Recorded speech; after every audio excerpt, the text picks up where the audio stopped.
Okay, we're going to start the meeting, call the meeting to order for the Committee of Whole for November 6th.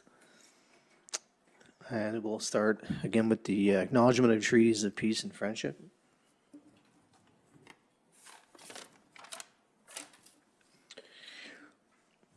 We'd like to begin by acknowledging the land on which we gather is traditional unceded territory of the Mi'kmaq peoples.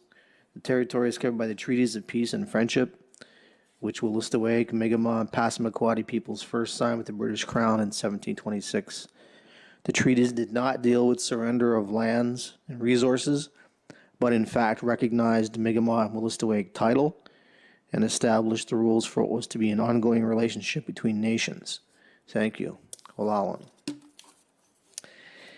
Next is the reaffirmation of the oath of office. We do hereby accept the office of council, will diligently, faithfully, and impartially discharge to the best of our ability the duties of the office as may be imposed upon us by law. Next is the adoption of the agenda. Do we have any changes? If not, can we get a motion to accept the agenda?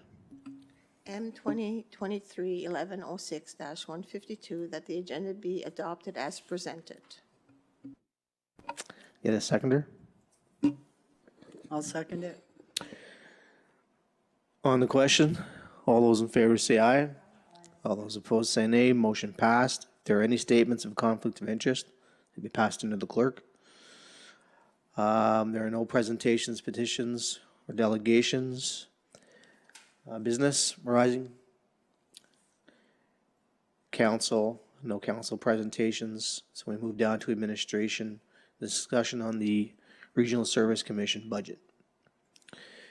CLE, maybe you want to take it off?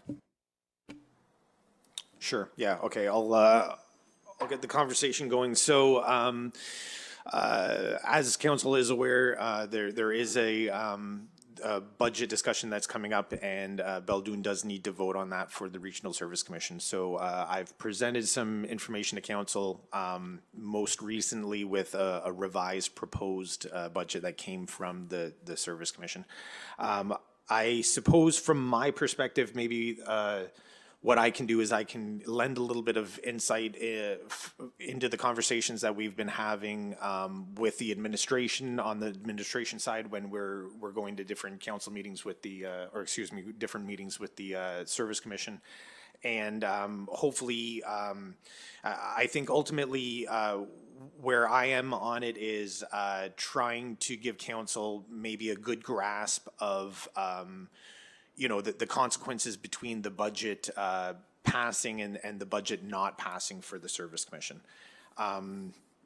I also should mention that Jocelyn with the Planning Commission, she's readily available if there's any questions. If you have specific stuff that you want to ask about and you want me to reach out to her, she's available, and she's really helped us sort of through this process. Just because I was a little bit late coming in, a lot of the changes that were made were impacted by the amalgamations, so it's a lot of relatively new stuff. So ultimately what I did was the information that I put over to council, I kind of compared the original draft of the 2024 budget, which was circulated in September of this year. So that was sort of what I used as the starting point. And the information that I've given you most recently, because there was a revised draft that came out, the second iteration of it this weekend.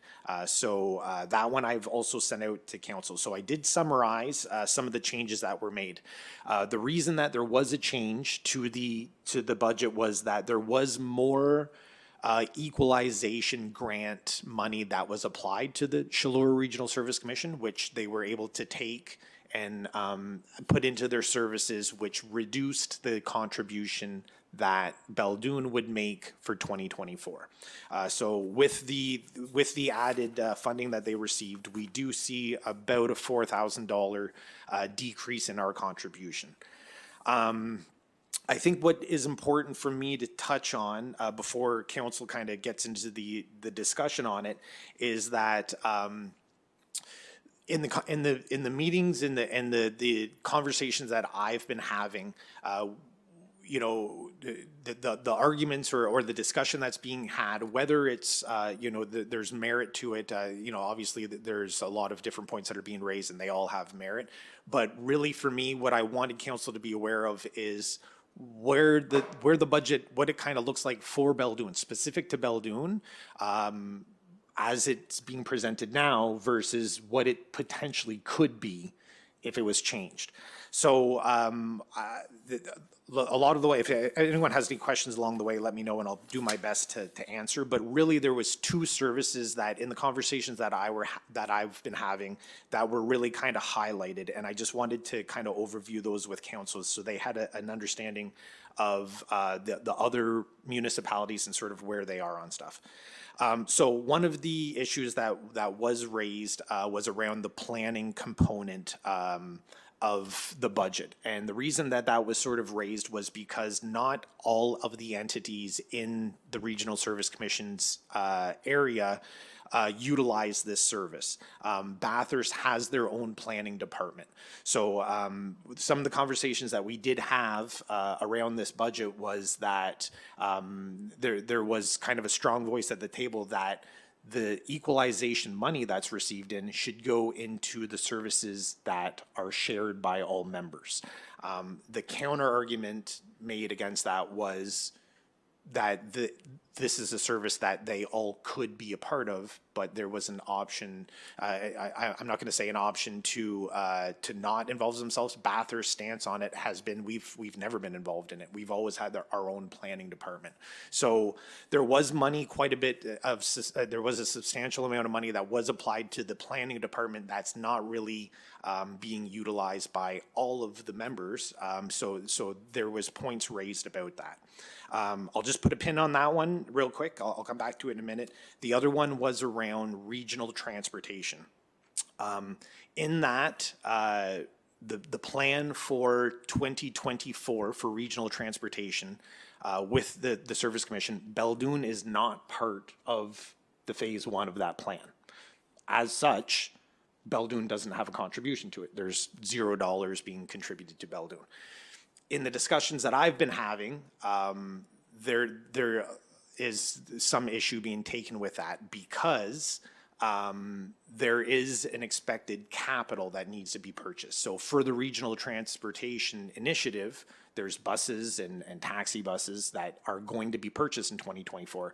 So there's an argument that is being made that Beldoon should contribute to that capital because eventually we will be using the capital. So the reason that I wanted to bring up those points, everything else, you know, we could get into the details on, but there's a lot of staffing that's being increased. There's a lot of services that the Service Commission is trying to do. The reason that I kind of wanted to bring up those two is because the budget passing the way that it's being presented versus the budget being defeated and needing to be redone. When I look at kind of a risk mitigation factor, I really don't see how, if the budget gets defeated and if it needs to be redone, I really don't see how it would be any better for Beldoon. I think that a revised budget would probably come back with Beldoon contributing more than what we are with this budget. So strictly from kind of a financial perspective,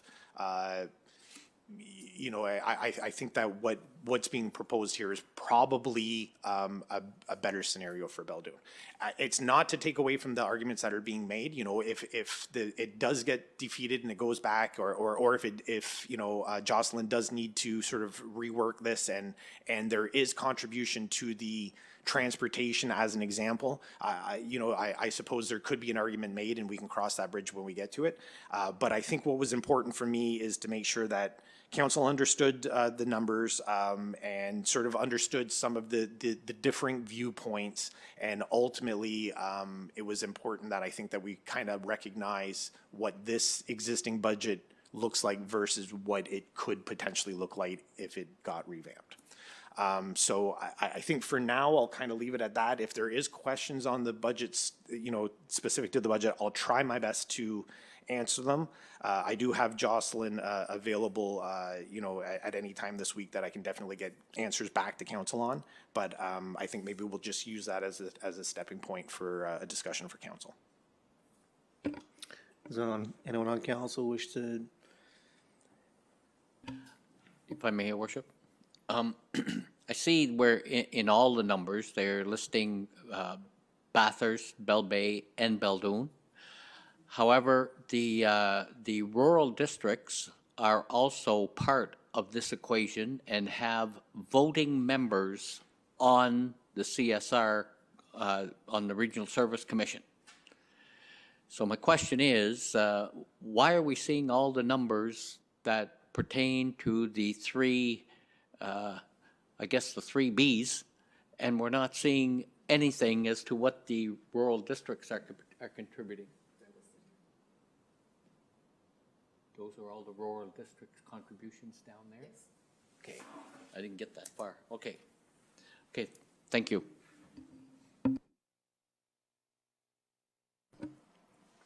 Anyone else? So, we have technically 2 votes, right?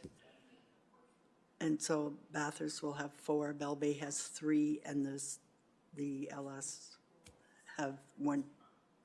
Pardon? Yeah, I'm just thinking the odds of them not voting the same for their area would cause a lot of confusion. Okay, I'm sure council is aware, but for the public as well. So yes, you're correct. It is, in this instance, it is a weighted vote based on, the tax base and population. So you're correct. There is 2 members on the board from Bathurst. Their votes are each worth 4. They're 4 and 4. Bell Bay, there's 2 members on the board. They're worth 3 and 3. Beldoon has 2 members on the board. Their vote is worth 1 and 1. And the rural districts are also worth 1 and 1. So to your point, if Bathurst and Bell Bay are in an agreement on something, then ultimately our vote is kind of nominal, and it's going to happen. In this instance, and I really can't say, I don't have the insight to say whether or not Bell Bay is going to vote for, Bathurst is going to vote for the budget. I definitely have seen lots of questions asked, so I don't know where they both are. If they do, if there is a situation where Bathurst or Bell Bay are on different ends of it, then yes, our vote is significant for sure. Your vote is either, it could be an equalizer, it could be something that pushes it over the edge. So yes, absolutely. But it's a good point to raise, and it is something that council and members of the public should be aware of, is that it is a weighted vote. It's not just one person voting for it. They're due to the population and the tax base, there are different values attributed to the vote. Yeah. Anyone else?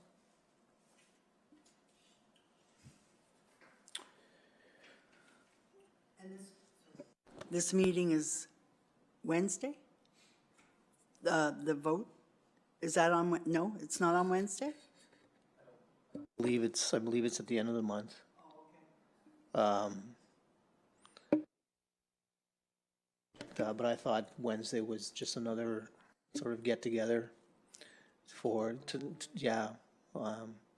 So, and I mean, the budget, well, first of all, CEO Lee has it dead on, I think. Most of I would say the vast majority of the numbers for most of the sectors aren't controversial. They're pretty much what municipalities expect. I think the 2 that he mentioned are probably the most, problematic, or at least ones that expose maybe the budget more than others.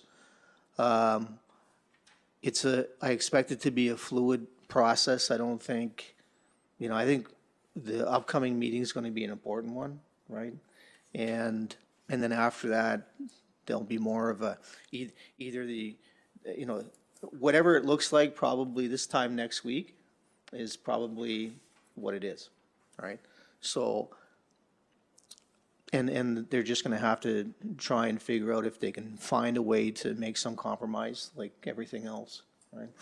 And if they can't, then, and again, to CEO Lee's point, he's, you know, not willing to sort of take a guess. I think that's probably smart. I don't think anybody really knows where everybody is, but it's got some points that I think needs more talk, for sure.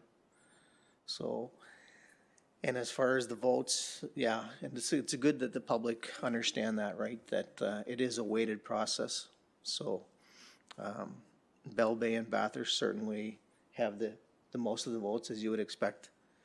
And then the rural districts in Beldoon will, but it's, you know, it's a real possibility that Beldoon's vote may mean something this time around, so.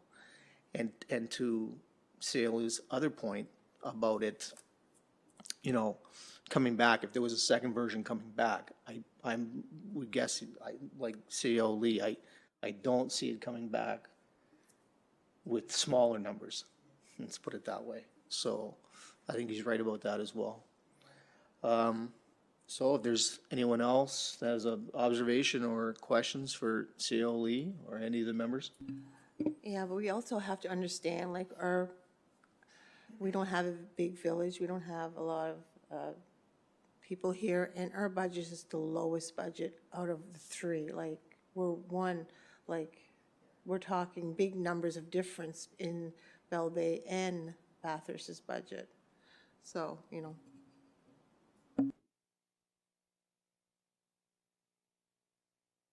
Did anyone have anything else they wanted to add, or CEO Lee, did you have a wrap-up? So do we know when the vote, I thought the vote was either going to be this week or was on the 15th. Do we know when the vote is? Because really ultimately what we need to do is with Paul and Cynthia, they are the voting members. So, you know, my recommendation obviously is we're, you know, collectively, they need to know how it is that they're going to vote on this, right? So I don't think it's something that we need to determine right now. There's certainly, you can take this away, but if there is, I had actually was kind of operating, I thought that there was going to be some type of vote on Wednesday. So I would certainly encourage members of council to get your information on your opinion back to Paul and Cynthia before, I would say, end of day tomorrow. And if that ends up being extended, then that's no problem. But yeah, that's Yeah, I would agree with that. My sense is it's probably going to go past Wednesday, but there's, I mean, from here on in, you know, at any meeting, there's a potential for a vote. So yeah, if you could get your opinion as to whether or not, I think we're probably in agreement where we would go with this. And I'm going to go, I know certainly for my vote, whatever the majority of council decides is what I will vote. So if you can get that opinion in, that's going to be my vote. Okay? Do you have anything further, SCLE? Councilor Burke, you look like you had something you wanted to add? No, I don't, you know, between now and tomorrow, for example, to send in, you know, personally, I have no issues sending the recommendation that we vote in favor of the budget. I think the writing is pretty well on the wall. At the end of the day, we've looked at it, we've talked about it, we've seen it. I don't see my opinion changing between now and then, so I'm going to state it publicly that I'm certainly in favor of voting in favor of the budget. Okay, so if anyone has, well, if you publicly want to put forth your opinion now, you're certainly welcome to. If you want to send an email in that regard tomorrow. I think this is the best avenue for us. This is the best scenario for us at this time. I don't see I agree that this is probably the best way to go for this year. And then we'll look at next year when we have to, but I agree, we should vote yes on this. Okay. I think what probably would be helpful, to be honest with you, for me, I know personally, I would like to be able to come in and say, this is what our council feels, and this is this is what we will be doing. Councilor Guitar McDonnell, did you have any opinion? I think I'm in agreement that hopefully this will follow through and there won't be a second one have to be introduced. So I'm in favor of getting this put forward, definitely. Yeah. Councilor Robinson or Councilor Carrier, if you have anything you want to add. If not, we'll adjourn. CLD, did you have anything? Okay. So, did you have something else, Councilor? Okay. Then we'll get the, Just a comment, if I Sure. could, Your Worship? Yeah. I think your comment your last comment that you made is probably a very critical comment in the sense of saying that, yes, you can have an opinion. Both voting members can have an opinion. But both voting members, the mayor would only vote on this council at a tie, and you get the right to vote at the CSR, and Councillor Robinson gets to vote at both, basically on the budget here on council and at the CSR. But my point is this, both members who represent this council should be, they don't have to agree with the vote. They just got to remember that that is the decision of council, and that is the vote of council, and that is the vote they should be taking to the CSR seat. okay, anyone else? All right, then we'll have a motion to adjourn. M 2023-1106-153, that the meeting is adjourned at 7:22. Can I get a seconder? I'll second it. On the question, all those in favor say aye. All those opposed say nay. Motion passed. Meeting adjourned.